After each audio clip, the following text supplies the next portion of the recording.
We're going to get a cold start on the STHL MS 182C BE.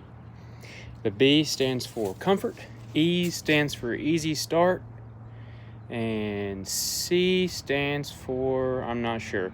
But please let me know in the comments. We had a cold start this morning. We got 3/4 full of chain lube, full tank of gas. Let's see how we do.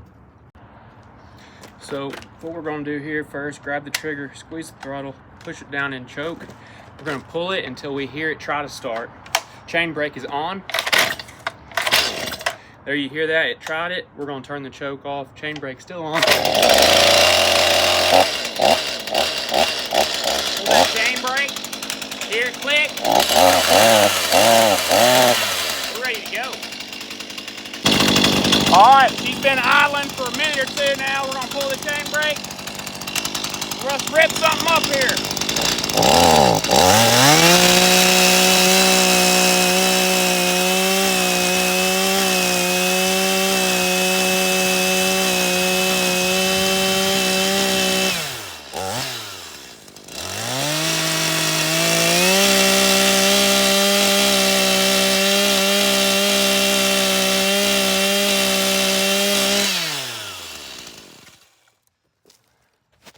Heck yeah.